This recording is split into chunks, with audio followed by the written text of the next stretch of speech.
सौरभ सोनवणे हा यांचं नाव घेऊन मारत होता. यांच्या जीवावरतीच यांनी हे सगळं केलंय. नाव सांगितलंय. प्रशासनाला माझी एवढीच विनंती आहे की मी जी सांगितलंय आता की माझ्या भावाने मला जे ॲम्ब्युलन्समध्ये सांगितलंय की यांचं नाव घेऊन मला मारत होते की आमचं काही होणार नाही, आमच्या पाठीमागं असे लोक आहेत. मी त्यांचं नाव पोलिसांना दिलंय आणि ह्याच्यासोबत माझ्या भावासोबत जो असणारा उमेश माने आहे त्याला पण हल्ला करताना तेच नाव घेत होते. त्याच्यानंतर माझ्या भावानं पण मला सांगितलं होतं आणि तोच नाव मी सांगतो किंवा त्यांच्यामुळंच माझ्या भावाची हत्या झाली. त्यांनी जर पाठबळ जर दिलं नसतं तर माझा भाव आज जिवंत असता.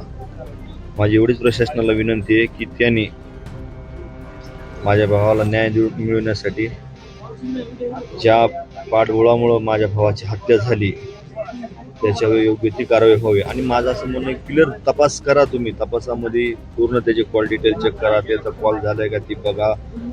जो गायकवाड म्हणून रामेश्वर ज्याने की चाकूने हल्ला केलाय त्या गायकवाडच्या मुलाचे कॉल डिटेल चेक करा. त्या कॉल डिटेलमध्ये 100% नंबर मिळून जातील. तो एवढा कॉम्पिटिशनली बोलतोय, तिकडनं येऊन इथं हे करतोय, म्हणजे ह्यांच्या जीवावरच आला ना तो. कोण नेमकं नाव? रामेश्वर सांगितलं ना मी नाव.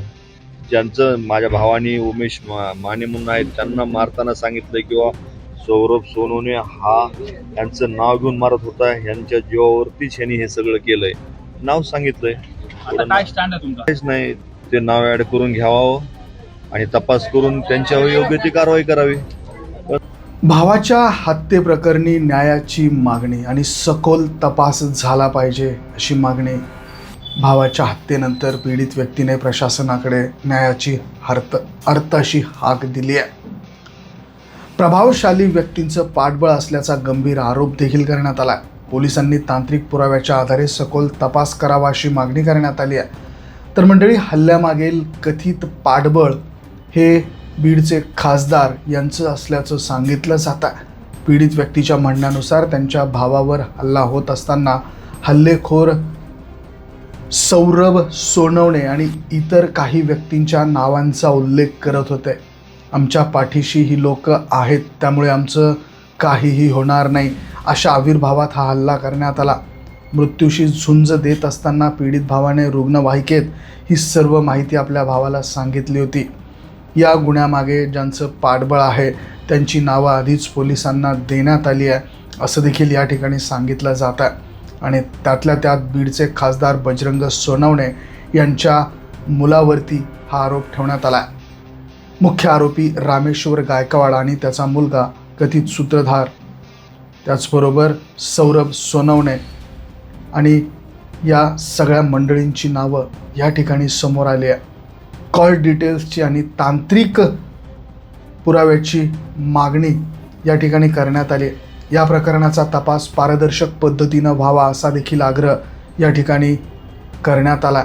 रामेश्वर गायकवाड आणि त्याच्या मुलाचे कॉल डिटेल्स तपासल्यास हत्येचा कट कुणी रचला आणि त्यांना कुणाचे आदेश होते हे स्पष्ट होईल असा दावा करण्यात आला आहे. तांत्रिक तपासातून 100% सत्य बाहेर येईल असा विश्वास पीडित कुटुंबाने व्यक्त केला आहे. हल्ल्याच्या वेळी उमेश माने नावाच्या व्यक्तीच्या भावासोबत तो होता. त्याला मारहाण करताना देखील हल्लेखोरांनी त्याच नावाचा उल्लेख केला होता. जर या गुन्हेगारांना राजकीय किंवा सामाजिक पाठबळ मिळालं नसतं तर आपला भाऊ आज जिवंत असता असं भाऊक उद्गार पीडित व्यक्तीने या ठिकाणी काढलेला आहे. त्यांना जर पाठबळ दिलं नसतं तर माझा भाऊ आज जिवंत असता.